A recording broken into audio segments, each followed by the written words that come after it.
केजरीवाल के फिर 7 दिनेर जन्य हेफाजते चाइल ईडी। केजरीके दिल्लीर राउज एवेन्यू कोर्टे पेश। राजनैतिक चक्रांत जनता जवाब देबे, कोर्टे ढोकार मुखे बोललेन दिल्लीर मुख्यमंत्री। सीएम सर, एलजी सेइंग कि सरकार जो है वो जेल से नहीं चलेगी। What would you like to say on this? LG कह रहे सरकार जेल से नहीं चलेगी। ये पॉलिटिकल षड्यंत्र है, जनता इसका जवाब देगी।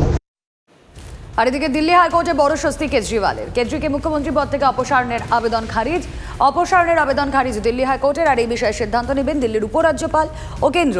এমনই পর্যবেক্ষণ দিল্লি হাইকোর্টের। কোন আইনে মুখ্যমন্ত্রীকে সরিয়ে দেওয়া যাবে জানতে চাইল দিল্লি হাইকোর্ট। অর্থের অভাবে ভোটে না লড়ার সিদ্ধান্ত নির্মলা সীতারামনের। নিজের টাকায় ভোটে লড়ার ক্ষমতা নেই বলেও জানান কেন্দ্রীয় অর্থমন্ত্রী। অন্ধ্রপ্রদেশ বা তামিলনাড়ু থেকে ভোটে লড়ার নির্মলাকে প্রস্তাব অমিত শাহর। অর্থবল না থাকায় ভোটে লড়ার প্রস্তাব খারিজ নির্মলার। অনেক প্রশ্নের সম্মুখীন হতে হতো, জাত ধর্ম নিয়ে জানতে চাওয়া হতো। এসব কারণেই ভোটে লড়তে চাননি বলেও জানান কেন্দ্রীয় অর্থমন্ত্রী।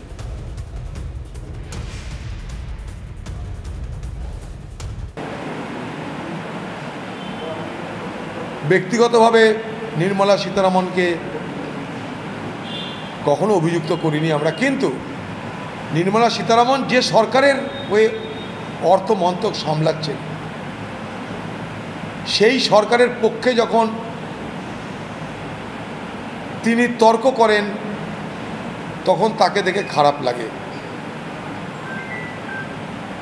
তিনি হচ্ছেন পরিস্থিতির শিকার। এই যে ধর্ম এবং সম্প্রদায় জিজ্ঞেস করবে বলে নির্মলা সীতারামন বলেছেন, সেটা তো মোদির অবদান। সারা ভারতবর্ষে এই ধর্ম সম্প্রদায়ের উপর যাতে ভোট না হয় তার জন্য আমাদের যারা কনস্টিটিউশন বা সংবিধান করেছিলেন তারা চেষ্টা করেছিলেন। মোদি তো সেই ফিরেও এনেছেন ধর্ম সম্প্রদায় বিভাজন, এবং নির্মলা সীতারামন অনিচ্ছা সত্ত্বেও এটাকে স্বীকার করতে বাধ্য হয়েছেন।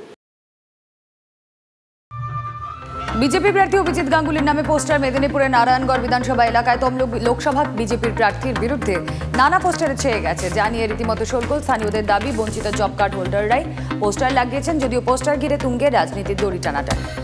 দুদিন আগে মাছের মড়ক লাগে বহরমপুরের লালদিঘিতে। আজ পরিদর্শনে অধীর চৌধুরী। পরিদর্শনের পর পুর দপ্তরের সঙ্গে ফোনে কথা বলেন তিনি।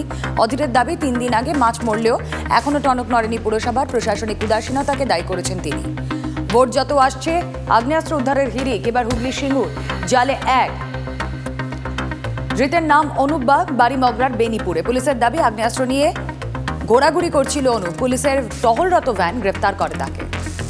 সরকারি বাসের ধাক্কায় দম্পতির মৃত্যুর জের। পরিবারের চাকরির দাবি ও দ্রুত রাস্তা মেরামতের দাবিতে অবরোধ। বাঁকুড়া ঝাড়গ্রাম রাজ্য সড়ক অবরোধ করে বিক্ষোভ সিমলাপাল।